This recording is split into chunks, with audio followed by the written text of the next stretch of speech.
ಆರ್ತಿ ಇಲ್ಲಿಗೆ ಬಂದೇ ಬಿಡ್ತಾಳೆ ಅಂತ ಅನ್ಕೊಂಡೇ ಇರಲಿಲ್ಲ. ಫಸ್ಟ್ ಟೈಮ್ ನನ್ನ ಲೈಫಲ್ಲಿ ಪ್ಲ್ಯಾನ್ ಉಲ್ಟಾ ಆಗಿರುತ್ತೆ. ಅದಕ್ಕೆ ಅವತ್ತು ಹೇಳಿದೆ ಮದುವೆ ಮನೆಯಲ್ಲಿ ನಿಮ್ಮ ಕಂಟ್ರೋಲ್ ತಪ್ಪಿದೆ, ಎಲ್ಲೋ ಏನೋ ಎಡವಟ್ಟು ಆಗ್ತಿದೆ ಅಂತ.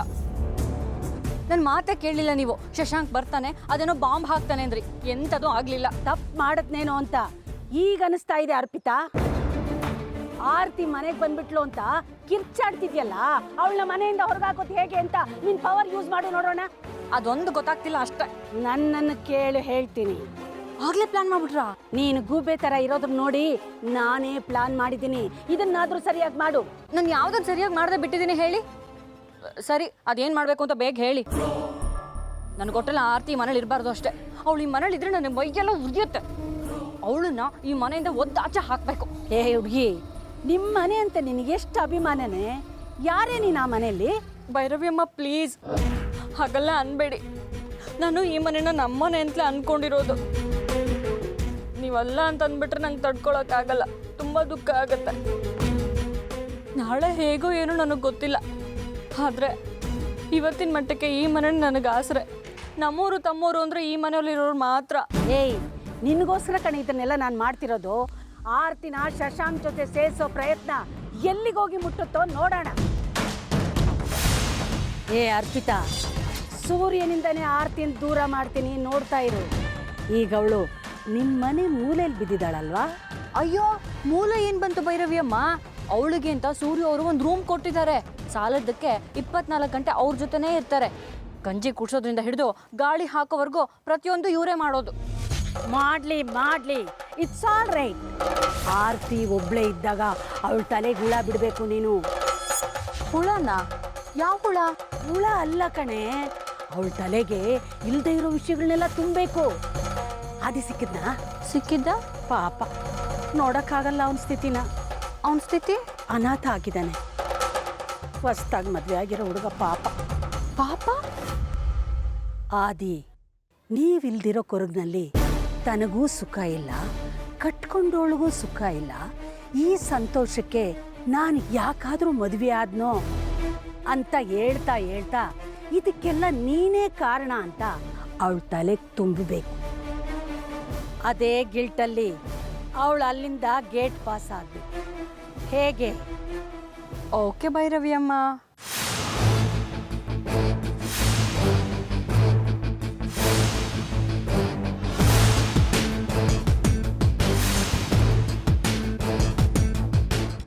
ಅತ್ತೆ, ಈ ಮಾತ್ರೆ ಬೆಳಿಗ್ಗೆ ಮಧ್ಯಾಹ್ನ ರಾತ್ರಿ 3 ಹೊತ್ತು ತಗೋಬೇಕು. ಆಮೇಲೆ ಇದು 1 ನಿಮಿಷ, ಇದು ಬೆಳಿಗ್ಗೆ ರಾತ್ರಿ 2 ಹೊತ್ತು. ಆಮೇಲೆ ಅತ್ತೆ, ಇದು ಬೆಳಿಗ್ಗೆ ತಿಂಡಿ ತಿನ್ನೋಕ್ಕೆ ಮುಂಚೆ ತಗೋಬೇಕು. ಸಾರಿ, ಕನ್ಫ್ಯೂಸ್ ಆಗ್ತಿದೆಯಾ? ಒಂದು ಕೆಲಸ ಮಾಡ್ತೀನಿ, ನಾನೇ 3 ಹೊತ್ತು ಇದ್ದು ಯಾವ್ಯಾವ ಮಾತ್ರೆ ಕೊಡಬೇಕು ನಿಮ್ಗೆ ಕೊಡ್ತೀನಿ. ಸುಮ್ಮನೆ ನಿಮ್ಗೆ ಯಾಕೆ ತಲೆನೋವು ಅಲ್ವಾ? ಯಾಕೆ ಹೀಗೆ ಮಾಡಿದ್ರಿ? ಏನು ಮಾಡಿದೆ ಅತ್ತೆ ನಾನು? ಏನೂ ಅರ್ಥ ಆಗದೆ ಥರ ಮಾತಾಡಬೇಡಿ ರಂಜಿತ್. ನಾನು ಸೂರ್ಯ ಅವರು ಕೋರ್ಟಿಗೆ ಹೋಗೋಕ್ಕೆ ಒಂದೇ ಕಾರ್ ಅರೇಂಜ್ ಮಾಡಿದ್ರಿ. ಹಾಸ್ಪಿಟಲ್ ಅಡ್ಮಿಟ್ ಆದಮೇಲೆ ಮಿಸಸ್ ಸೂರ್ಯ ಅವರು ಅಂತೇಳಿ ಬರ್ಸಿದ್ದೀರಿ. ಎಲ್ಲ ಬಿಲ್ಲನ್ನು ಸೂರ್ಯ ಅವರೇ ಕಟ್ಟೋ ಹಾಗೆ ಮಾಡಿದ್ದೀರಾ. ಡಿಸ್ಚಾರ್ಜ್ ಆದಮೇಲೆ ನಾನು ಇದೇ ಮನೆಗೆ ಬಂದು ಸೇರೋ ಹಾಗೆ ಮಾಡಿದ್ದೀರಾ. ಏನೂ ಅರ್ಥ ಆಗಲ್ಲ ಅಂತ ಅಂದ್ಕೊಂಡಿದ್ದೀರಾ ನನಗೆ. ಯಾಕೆ ಹೀಗೆಲ್ಲ ಮಾಡ್ತಾ ಇದ್ದೀರಾ ನೀವು? ನೀವು ಏನು ಗೊತ್ತಿಲ್ಲದಿರೋ ಥರ ಮಾತಾಡ್ಬಿಡಿಯತ್ತೆ. ಯಾಕೆ ಹೀಗೆಲ್ಲ ಮಾಡ್ತಿರ್ತೀನಿ ಹೇಳಿ? ಒಂದೇ ಉದ್ದೇಶ ನಂದು, ನೀವು ಮಾವ ಒಂದಾಗಬೇಕು, ಮೊದಲಿನ ಥರ ಸಂತೋಷವಾಗಿರಬೇಕು ಅಷ್ಟೇ. ಅವೆಲ್ಲ ಸಾಧ್ಯನಾ? ಸಾಧಿಸಿ ತೋರಿಸ್ತೀನಿ ನಾನು. ಸಾಧಿಸಿ ತೋರ್ಸೋಕ್ಕೆ ಗುಡ್ಡ ಕಡಿಯೋದಲ್ಲ, ಬೆಟ್ಟ ಹತ್ತೋದಲ್ಲ, ಅಥವಾ ಮುಗಿಲು ಮುಟ್ಟೋದಲ್ಲ. ಇದು ಸಂಬಂಧ. ಒಂದು ಸಾರಿ ಕನ್ನಡಿ ಬಿರುಕು ಬಿಡ್ತು ಅಂದರೆ ಅದರಲ್ಲಿ 100 ಪ್ರತಿಬಿಂಬ ಕಾಣಿಸುತ್ತೆ. ಜೋಡಿಸೋದು ತುಂಬ ಕಷ್ಟ. ಮನಸ್ಸಿನ ಆಳದಲ್ಲಿ ಬೇರು ಬಿಟ್ಟು ಪ್ರೀತಿ ಇದ್ರೆ ಮರಾನ ಎಷ್ಟು ಸಾರ್ತಿ ಕಡಿದ್ರು ಹೊಸ ಚಿಗುರು ಬಂದೇ ಬರುತ್ತತ್ತೆ. ಭ್ರಮೆ ನಿಮ್ಮದು. ಇಲ್ಲಿಗೆ ನನ್ನ ಕರ್ಕೊಂಡು ಬಂದಿದ್ದೀರಾ. ಗುಣ ಆಗೋವರೆಗೂ ಇಲ್ಲೇ ಇರ್ತೀನಿ. ದಯವಿಟ್ಟು ಆಮೇಲೆ ನನ್ನ ನೀವು ತಡಿಬೇಡಿ. ಇಷ್ಟು ಹೇಳಿದ್ರಲ್ಲ, ನೋಡೋಣ ಅಷ್ಟೊತ್ತಿಗೆ ಏನೇನಾಗುತ್ತೆ. ಏನೇ ಆದರೂ ನಾವಿಬ್ಬರು ಸಂಬಂಧ ಉಳ್ಕೊಳ್ಳುತ್ತೆ ಅನ್ನೋ ಭರವಸೆ ನನಗಿಲ್ಲ. ನನಗೆ ಭರವಸೆ ಇದೆ. ಭ್ರಮೆ ಅನ್ನಲ್ಲ,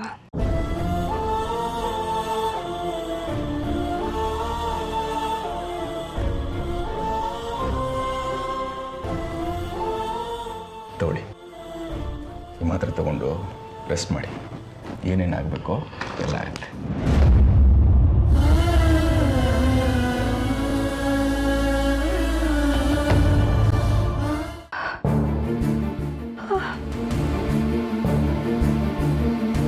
ಅಮ್ಮ ಅಮ್ಮ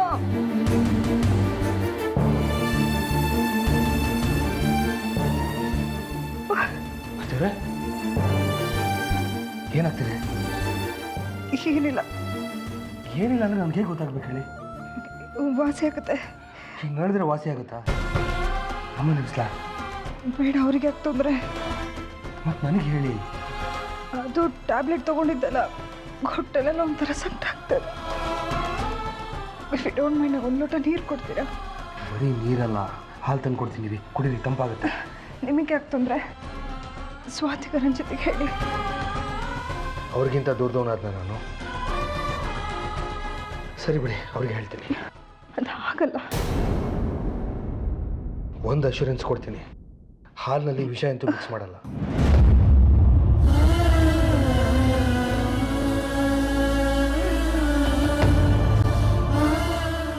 ನಿಮ್ಮ ಕೈಯಾರೆ ಕೊಟ್ಟರೆ ನಾನು ಅದನ್ನು ಕುಡಿತೀನಿ. ನನಗೆ ಬದುಕು ಕೊಡೋ ಯೋಗ್ಯತೆ ಇಲ್ಲ, ಬರೀ ಸಾವು ಮಾತ್ರ ಅಂತ. ಯಾಕೆ ನೀನು ಅನ್ಕೋತೀರಾ? ಹಾಲು ತಂದ್ಕೊಟ್ಟೆ.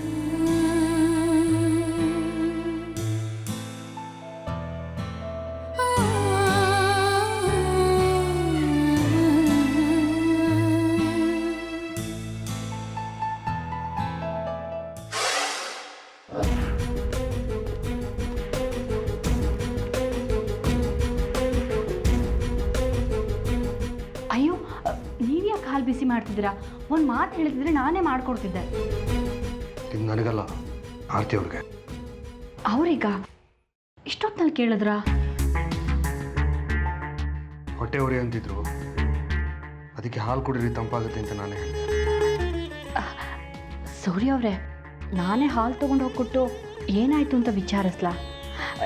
ಯಾಕೆಂದರೆ ಹೆಂಗಸರು ಎಲ್ಲ ವಿಚಾರನೂ ಗಂಡಸ ಹತ್ರ ಹೇಳ್ಕೊಳಕ್ಕಾಗಲ್ಲ ಅಲ್ವಾ? ಓ ಹಾಗಾ? ಸರಿ, ನೀನೇ ಕೊಡು ಹಾಗಾದ್ರೆ.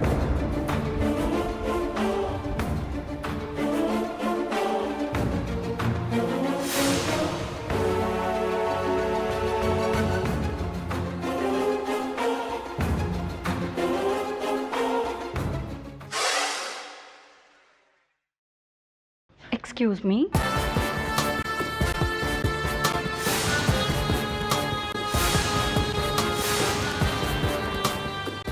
ನೀನಾ?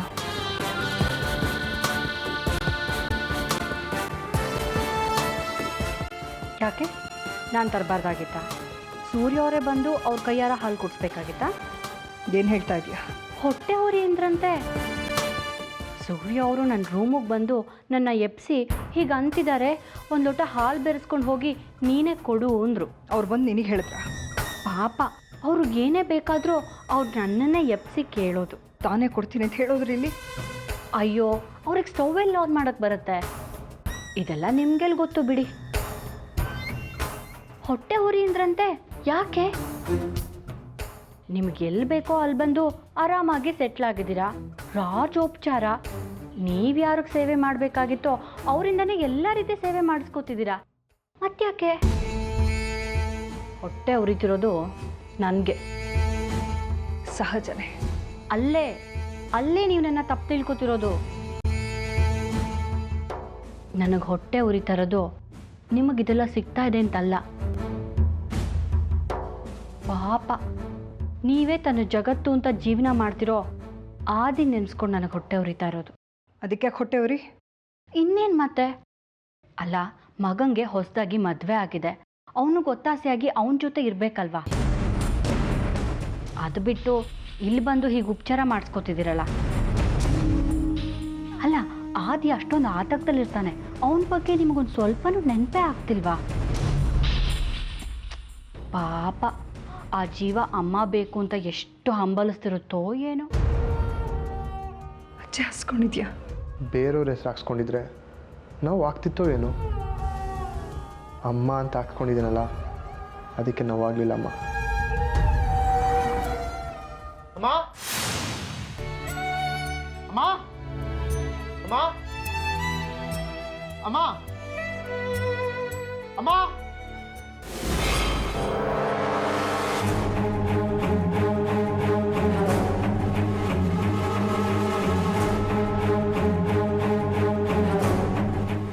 ಈಗ ಕರ್ಕೊಂಡು ಹೋಗೋದಕ್ಕೆ ಬಂದಿದ್ದೀನಿ. ಪ್ಲೀಸ್ ಹಠ ಮಾಡಬೇಡ. ಈಗ ನಮ್ಮಮ್ಮನ ಕಳಿಸ್ಬೇಕು ಅಷ್ಟೇ. ಆದಿ ನೀನು ಸಮಾಧಾನವಾಗಿರು. ನೀವು ಕಳಿಸೋ ತನಕ ನಾನು ಇಲ್ಲಿಂದ ಕದ್ದಲ್ಲ. ಓ, ನೀನು ಇಲ್ಲೇ ಜಾಂಡ ಊರೋ ಪ್ರೋಗ್ರಾಮಾ? ಮಾತಾಡ್ಬೇಡ ನೀನು.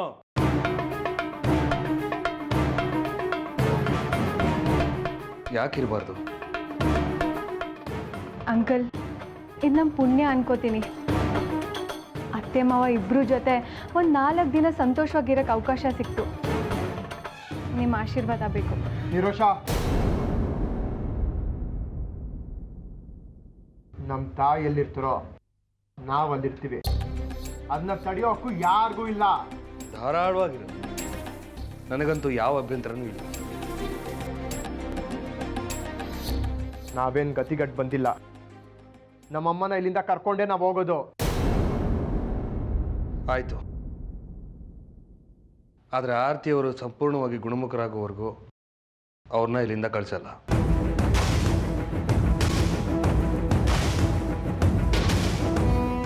ನನ್ನಿಂದಾಗಿರೋ ಪ್ರಮಾದನ ನಾನೇ ಸರಿಪಡಿಸ್ಬೇಕು. ಅದಕ್ಕೆ ಯಾರು ಅಡ್ಡಿಪಡಿಸೋ ಹಾಗಿಲ್ಲ. ಪ್ಲೀಸ್.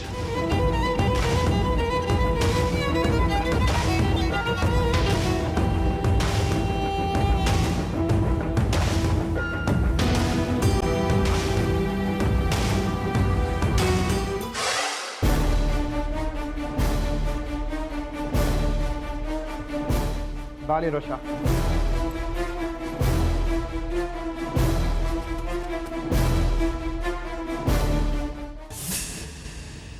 ಇದೇ ಬ್ರೇಕಿಂಗ್ ನ್ಯೂಸ್ ಡ್ಯಾಡ್. ಕೇಳಿದ್ರೆ ಕುಣ್ದಾಡ್ಬಿಡ್ತೀರಾ ಡ್ಯಾಡ್. ನಿನ್ನ ಮದುವೆ ಆದಾಗಲೇ ಕುಣಿದಾಡ್ಬಿಟ್ಟೆ ನಾನು. ಮದುವೆ ಮಾಡಿದ ಉದ್ದೇಶ ತಾನಾಗೆ ನೆರವೇರ್ತು. ಏನಾಯ್ತು? ಈಗ ಅಂದ್ರೆ ನಾವು ಅಲ್ಲೋಗಿ ಸೆಟಲ್ ಆಗಿದ್ದಾಯ್ತು. ಓ, ಎಕ್ಸಲೆಂಟ್. ಇನ್ನು ಮುಂದೆ ಇದೆ ಇವ್ರಿಗೆ ಮಾರಿ ಹಬ್ಬ. ಒಟ್ಟಿಗಿರಬೇಕು, ಯಾಕಾದ್ರೂ ಒಂದಾದ್ವು ಅನ್ಕೋಬೇಕು. ಒಂದಾಗ್ಬಿಟ್ರೆ ಮುಗೀತಲ್ಲ ಭೈರವ್ಯಮ್ಮ. ಇಷ್ಟು ಮಾಡಿದ್ದು ನೀರಲ್ಲಿ ಹುಣಸೆಹಣ್ಣು ಕ್ಯೂಸ್ದಂಗೆ ಆಗೋಯ್ತಲ್ಲೇ. ನಂಗೆ ತಡ್ಕೊಳಕ್ಕಾಗ್ತಿಲ್ಲ. ನಾವು ಮಾಡಿರೋ ಪ್ಲಾನ್ ಎಲ್ಲ ಫ್ಲಾಪ್ ಆಗ್ತಿದೆ. ಈ ನಿರುಷ ಯಾವತ್ತಿದ್ರು ಸೂಪರ್ ಹಿಟ್. ಓಕೆ, ಬಾಯ್. ಬಾಯ್ ಡ್ಯಾಡ್.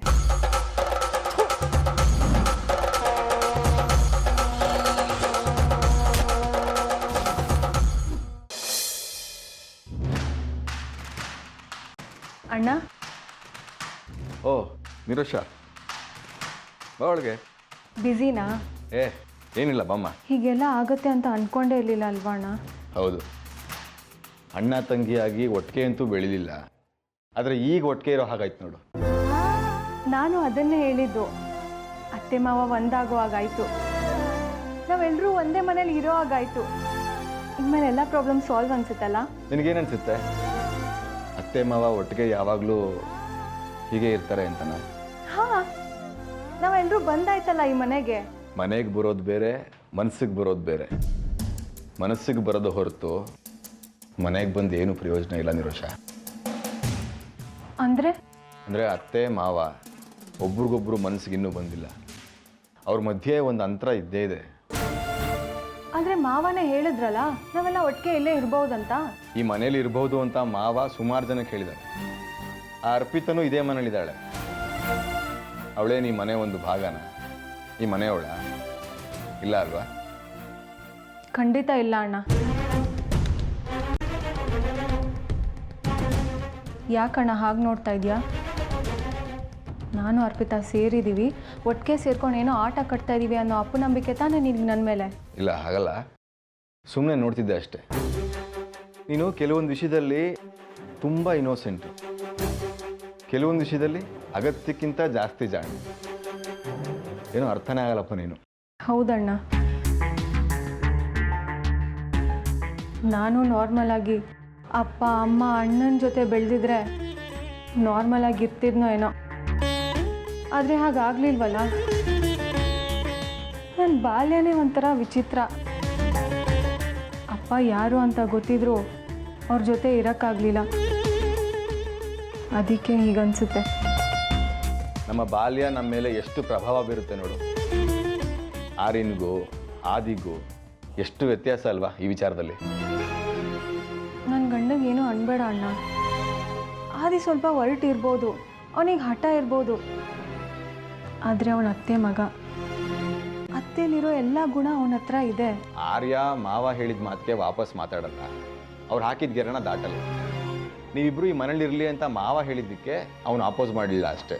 ಅಂದರೆ ಅತ್ತೆ ಮಾವ ಒಂದಾಗೋದ್ರ ಬಗ್ಗೆ ನಿಂಗೆ ಅನುಮಾನನಾ? ಅನುಮಾನ ಇಲ್ಲ, ಆದರೆ ಕಷ್ಟ. ಸುಲಭ ಅಲ್ಲ ಅಂತ ಗೊತ್ತಿತ್ತು, ಆದರೆ ಇಷ್ಟೊಂದು ಕಷ್ಟನಾ? ಅವರಿಬ್ರು ಒಂದೇ ಮನೇಲಿ ಇರ್ತಾರೆ, ಒಬ್ರನ್ನೊಬ್ರು ನೋಡ್ಕೋಬೇಕಾಗತ್ತೆ, ಒಬ್ರನ್ನೊಬ್ರು ಮಾತಾಡ್ಸ್ಬೇಕಾಗತ್ತೆ. ಇದರಿಂದ ಅವರಿಬ್ರು ಮಧ್ಯೆ ಇರೋ ಅಂತರ ದೂರ ಆಗ್ತಾ ಹೋಗತ್ತಲ್ವಾ ಅಣ್ಣ? ಅದೇ ನಂಬಿಕೆ ನನಗೆ, ಆದರೆ ಗೊತ್ತಿಲ್ಲ. ಯಾಕೆಂದರೆ ಆಗಿರೋದು ಸಣ್ಣ ಮನಸ್ತಾಪ ಅಲ್ಲ, ಮೂಡಿರೋದು ಸಣ್ಣ ಬಿರುಕಲ್ಲ. ಎಲ್ಲ ತೇಪೆ ಹಾಕೋದಕ್ಕೆ ತುಂಬ ಸಮಯ ತಗೊಳುತ್ತೆ. ಅಷ್ಟು ಸಮಯ ನಮ್ಮ ಹತ್ರ ಇದೆಯೋ ಇಲ್ವೋ ಅದೇ ಗೊತ್ತಿಲ್ಲ. ಮದುವೆಲಿ ಏನೆಲ್ಲ ಆಯಿತು? ಆ್ಯಕ್ಚುಲಿ ನಾನು ಪ್ಲ್ಯಾನ್ ಮಾಡಿ ಅವರಿಬ್ಬರು ಒಂದೇ ಕಾರಲ್ಲಿ ಕೋರ್ಟ್ಗೆ ಹೋಗುವಾಗ ಮಾಡಿದ್ದೆ. ಅಟ್ಲೀಸ್ಟ್ ಕೋರ್ಟ್ಗೆ ಹೋಗೋ ವೇಳೆಗಾದರೂ ಅವರಿಬ್ಬರು ಮಧ್ಯೆ ಮಾತುಕತೆ ಆಗುತ್ತೆ, ಒಂದಷ್ಟು ರಾಜಿ ಸಂಧಾನಗಳಾಗ್ತವೆ, ಒಂದಷ್ಟು ಸಾರಿಗಳು ಎಕ್ಸ್ಚೇಂಜ್ ಆಗುತ್ತೆ ಅಂತ. ಆದರೆ ಅತ್ತೆಗೆ ಹೀಗಾಗತ್ತೆ ಅಂತ ನಾನು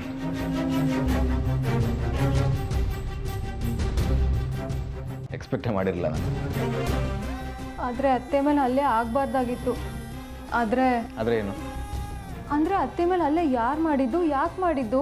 ಇಲ್ಲ, ಅತ್ತೆ ಮೇಲೆ ಹಲ್ಲೆ ಆಗ್ತಿರ್ಲಿಲ್ಲ.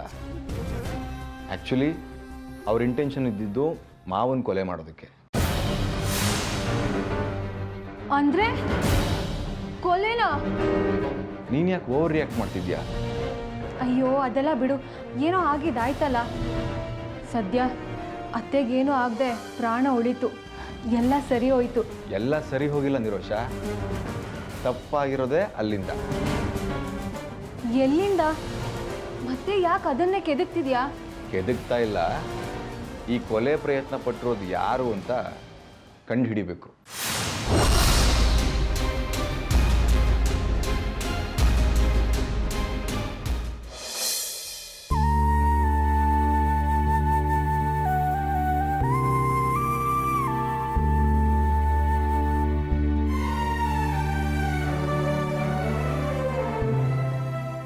ಇಲ್ಲಿಗೆ ಬರೋದಕ್ಕೆ ನಾನು ಕಾರಣ ಅಲ್ಲ ಅದೇ,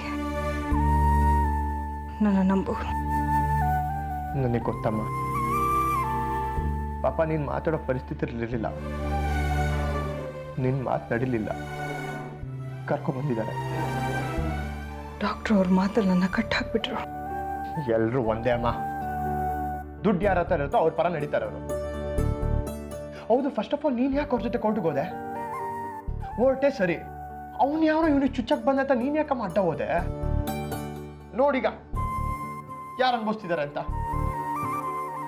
ಅಕಸ್ಮಾತ್ ಏನಾದರೂ ಹೆಚ್ಚು ಕಮ್ಮಿ ಆಗಿದ್ದಿದ್ರೆ ನನಗೇನು ಹೆಚ್ಚು ಕಡಿಮೆ ಆದರೂ ಪರವಾಗಿಲ್ಲ, ಆದರೆ ಸೂರ್ಯ. ಅಮ್ಮ ನೀನು ಇನ್ನು ಅದೇ ಭ್ರಮೇಲಿ ಇದೆಯಲ್ಲಮ್ಮ. ನಿನ್ನ ಪ್ರೀತಿನ ಅವ್ರು ಅರ್ಥ ಮಾಡ್ಕೊತಾರೆ, ನಿನ್ನ ಭಾವನೆಗಳಿಗೆ ಬೆಲೆ ಕೊಡ್ತಾರೆ ಅಂತ. ಇದೆಲ್ಲ ಬೇಡಮ್ಮ, ಬಾ ನಮ್ಮ ಪಡೆಗೆ ನಾವು ಮನೆಗೆ ಹೋಗೋಣ. ಆದಿ, ಅತ್ತೆಗೆ ಆಡ್ಬೇಡ ನೀನು. ಅತ್ತೆಗಿರೋ ಪರಿಸ್ಥಿತಿಲಿ ಹೇಗೆ ಬರೋಕ್ಕಾಗತ್ತೆ? ಅಲ್ಲ, ಹೇಗೆ ಕರ್ಕೊಂಡು ಹೋಗ್ತೀಯ ನೀನು? ಹೇಗೆ ಅಂದರೆ, ನನ್ನ ಹತ್ರ ಕಾರ್ ಇಲ್ಲದೆ ಇರ್ಬೋದು, ಆದರೆ ಆಟೋ ಇದೆ. ಆದಿ, ನೀನು ಆಟೋಲ್ ಕರ್ಕೊಂಡು ಹೋದ್ರೆ ಅತ್ತೆ ಹೊಟ್ಟೆಗೆ ಹಾಕಿರೋ ಸ್ವಿಚ್ಚು ಬಿಟ್ಕೊಂಬಂದ್ಬಿಡತ್ತೆ. ಸ್ವಲ್ಪ ಅರ್ಥ ಮಾಡ್ಕೋ ಆದಿ. ಆಮೇಲೆ ಏನಾದ್ರು ತೊಂದರೆ ಆದರೆ ನೀವಿಬ್ರು ಯಾಕೆ ಜಗಳಾಡ್ತಾ ಇದ್ದೀರಾ? ಅದೇ ನಾನು ಗುಣಾಗೋವರೆಗೂ ಇಲ್ಲೇ ಇರ್ತೀನಿ. ದಯವಿಟ್ಟು ಅರ್ಥ ಮಾಡ್ಕೊ. ಅಮ್ಮ, ನನ್ನ ಮಾತು ಪೂರ್ತಿ ಕೇಳು. ಈಗಾಗಲೇ ನನ್ನ ಟ್ರೀಟ್ಮೆಂಟಿಗೆ ಅಂತ ತುಂಬ ಖರ್ಚು ಮಾಡಿದ್ದಾರೆ ಅದಿ. ಮಾಡ್ಲಿ ಬಿಡಮ್ಮ, ಅವ್ರಿಗೋಸ್ಕರ ತಾನೇ ಇಷ್ಟೆಲ್ಲ ಅನುಭವಿಸ್ತಿರೋದು. ಪ್ರಶ್ನೆ ಅದಲ್ಲ ಕಣೋ, ನನ್ನನ್ನು ಅವರು ತುಂಬ ಕೇರಾಗಿ ನೋಡ್ಕೋತಾ ಇದ್ದಾರೆ. ನಾನು ಗುಣ ಆಗಿದ್ದೀನಿ ಅಂತ ಅವ್ರಿಗೆ ಖಾತ್ರಿ ಆಗಬೇಕು. ಇಲ್ಲಾಂದರೆ ನನ್ನ ನೋಡೋದಕ್ಕೆ ಮತ್ತೆ ಮನೆ ಹತ್ರ ಬರ್ತಾರೆ, ಮತ್ತೆ ರಾಧಾಂತಗಳು. ಇದೆಲ್ಲ ಯಾಕೆ ಬೇಕು? ನೋಡಿ, ನೀವಿಬ್ಬರು ಹೊಸದಾಗಿ ಮದುವೆ ಆಗಿದ್ದೀರಾ. ಇಲ್ಲಿದ್ದರೆ ನಿಮಗೆ ಖುಷಿ ಖುಷಿಯಾಗಿರೋದಕ್ಕಾಗಲ್ಲ, ಫ್ರೀ ಇರಲ್ಲ. ನೀವಿಬ್ಬರು ಮನೆಗೆ ಹೊರಡಬಾರ್ದಾ?